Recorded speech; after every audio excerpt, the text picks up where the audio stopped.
Halo para subscriber semua, gimana kabarnya? Semoga dalam keadaan sehat dalam perlindungan Tuhan. Setelah berapa lama kita tunggu, pada 2 hari yang lalu kita telah mendapatkan atau kita dapat kabar gembira yang dimana selama 2 tahun ini selalu kita bergantungan dengan yang namanya PCR dan antigen.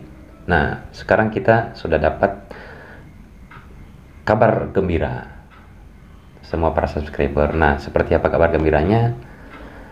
Katanya ya, nanti kita coba ikuti bersama-sama, kita mari lihat sama-sama. Katanya sekarang kalau mau kemana, keluar kota, berjalan-jalan, kita sekarang ini sudah bebas, sudah tidak bergantungan lagi dengan namanya PCR, dengan antigen. Jadi sekarang itu sudah sedikit bebas dengan beberapa persyaratan. Nah, seperti apa persyaratannya? Ayo kita ikuti semua, teman-teman.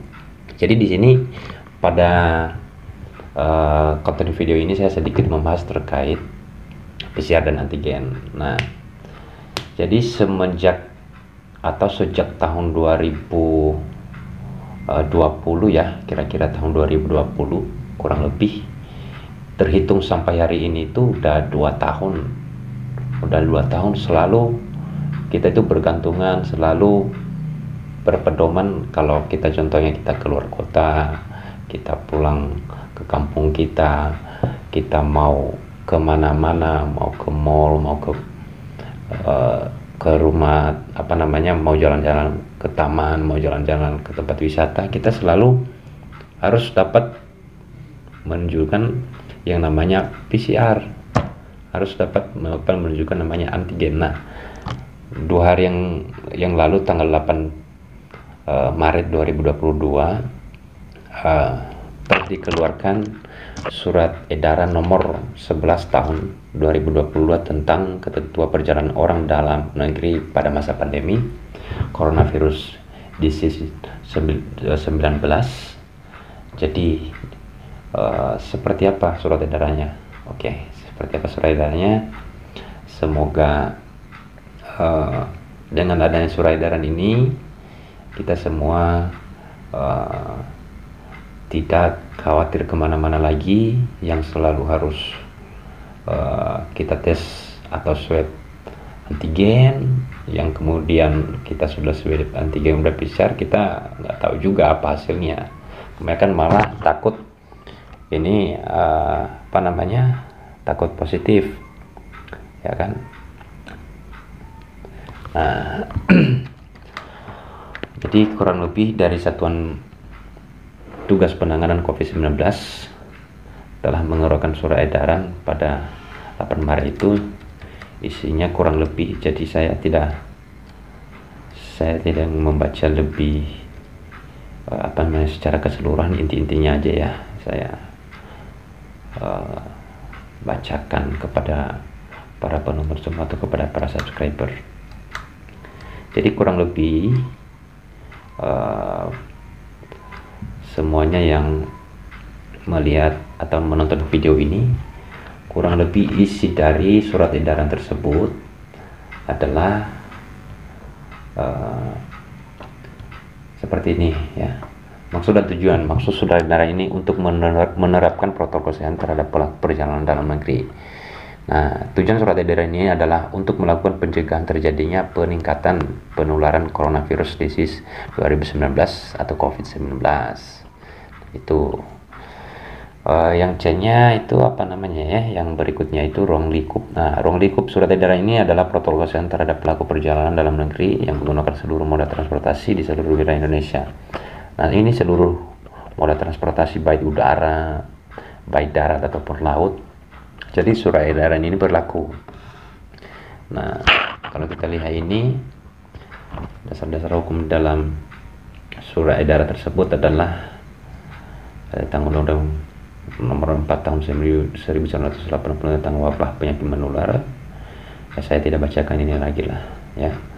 Jadi kurang lebih intinya bahwa di sini ya, pelaku perjalanan dalam negeri yang selanjutnya disebut PPDN adalah seseorang yang melakukan pergerakan dari satu daerah ke daerah lainnya berdasarkan batas wilayah Indonesia, berdasarkan batas wilayah administrasi provinsi, kabupaten, kota, dengan menggunakan moda transportasi pribadi maupun umum, baik melalui jalur darat, perkeretaapian, laut, sungai, danau, penyeberangan, dan udara, terkecuali pada pelaku perjalanan penerbangan perintis. Nah, ini ada terkecualinya di sini ya. Ya, tadi itu ada jalur darat, perkeretaapian, laut, sungai, danau, penyeberangan, dan udara, terkecuali pelaku perjalanan penerbangan perintis. Nah, transportasi laut ke pulau kecil dan keperluan distribusi logistik esensial. Jadi ini sebenarnya surat edaran yang sudah kita tunggu-tunggu berapa lama ya, yang kemudian pertanyaan sebenarnya, kok kenapa ya baru tahun 2022 ini baru dikeluarkan surat edaran ini, dan pertimbangannya sangat lama sekali ya untuk diputuskan, sangat lama sekali untuk diputuskan, yang kemudian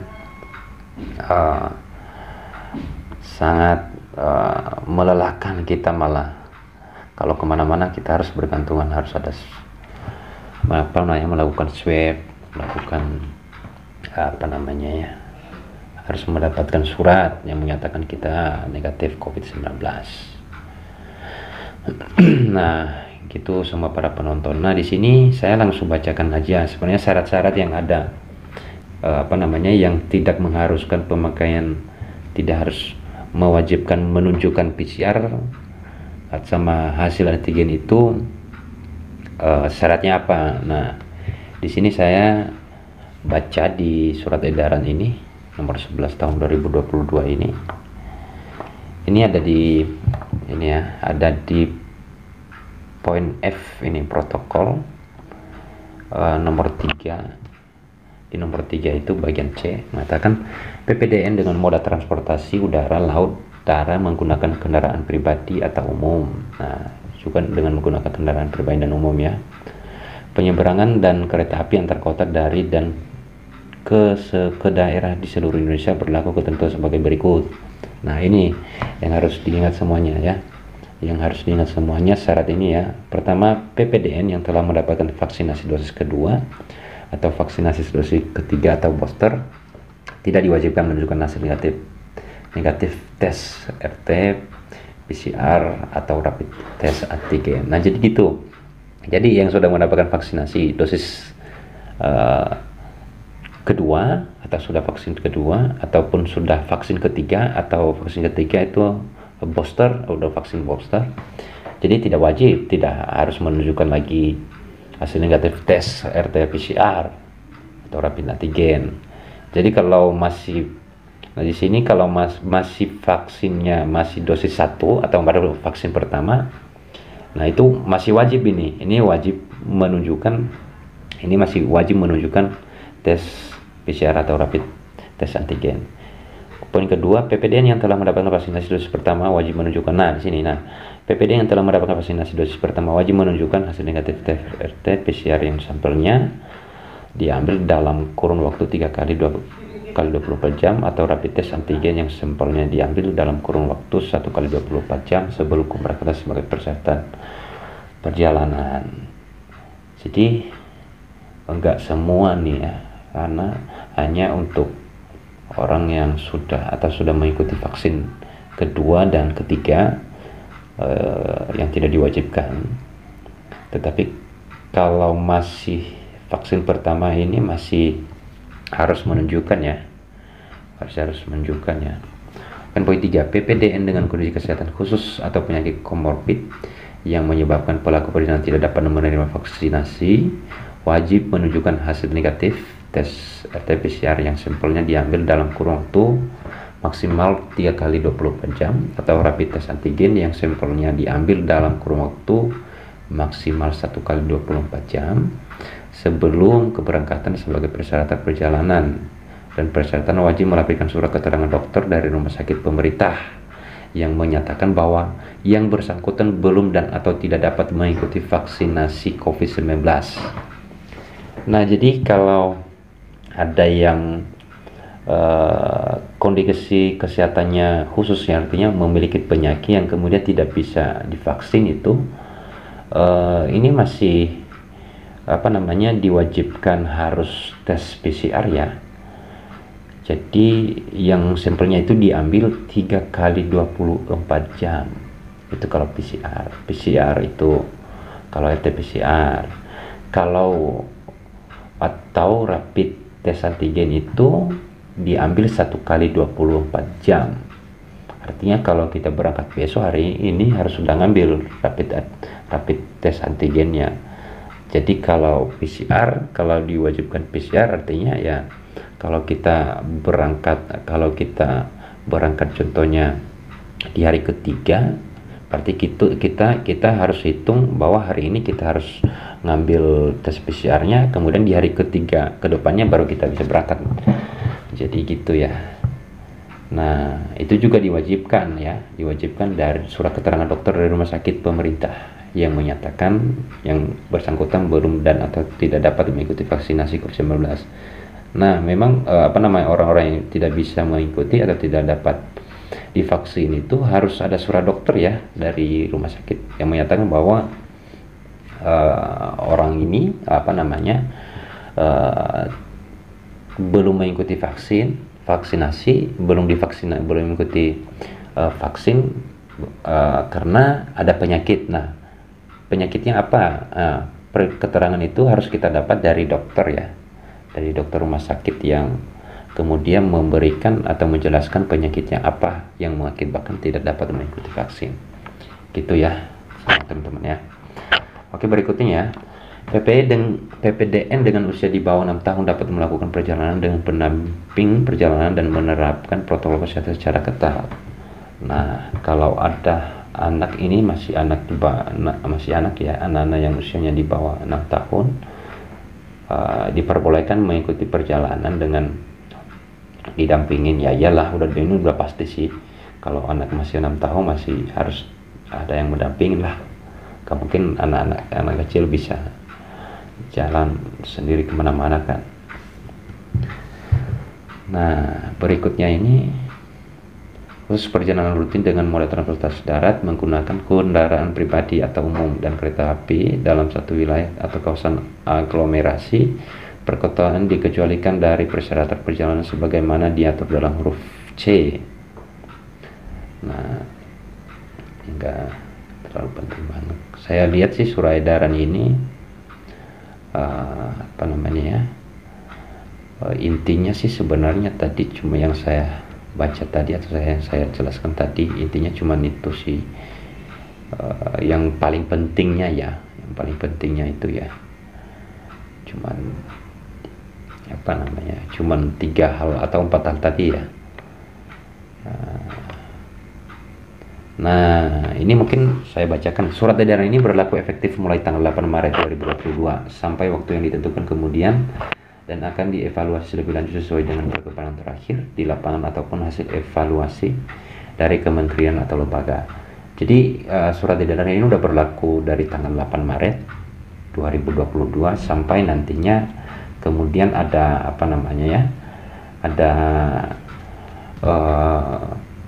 ketentuan berikutnya yang berdasarkan pada hasil evaluasi atau hasil perkembangan terakhir yang didapat, yang kemudian ini masih bisa mungkin di surat edaran ini masih bisa dimungkinkan untuk kalau kondisi nanti contoh di lapangan itu banyak ditemukan korban-korban di wilayah terus masih banyak yang kena COVID-19 yang sudah positif, mungkin bisa saja surat edaran ini dibatalkan tidak diberlakukan. gitu ya. Jadi di sini belum ditentukan, nah, tapi untuk sementara ini sudah berlaku ya.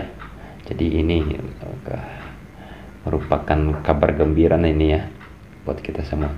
Oke, nomor dengan berlakunya surat edaran ini, maka surat edaran Satuan Tugas Penanganan COVID-19 nomor 22 tahun 2021 tentang ketentuan perjalanan orang dalam negeri dalam masa pandemi coronavirus disease 2019 atau COVID-19 dicabut dan dinyatakan tidak berlaku.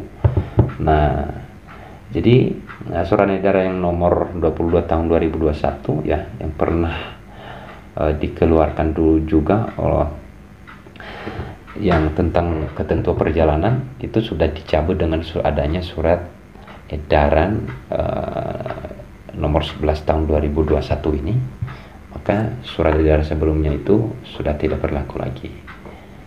Jadi gitu semua para penonton, semua yang menonton video ini. Jadi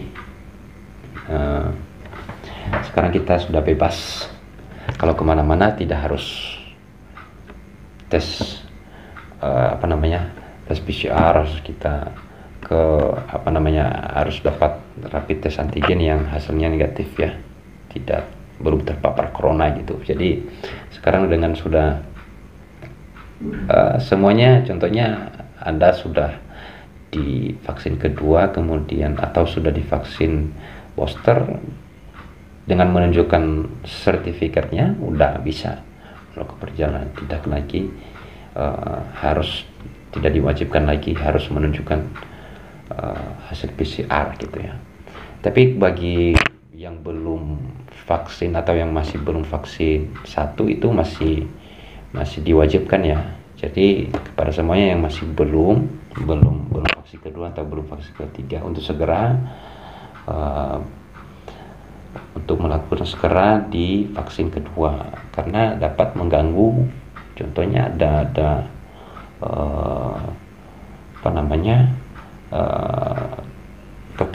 kepentingan atau ada kerjaan yang dadangan, contohnya keluar daerah, ataupun contohnya ada hal yang harus kita contohnya pulang kampung. Jadi kalau masih vaksin pertama kita malah nanti terkendala gitu perjalanannya. Jadi gitu ya semuanya, kurang lebih. Nanti kalau ada yang mau atau belum mendapatkan surat edaran ini untuk dibaca-baca untuk menjadi pedoman, boleh nanti saya bisa bagikan.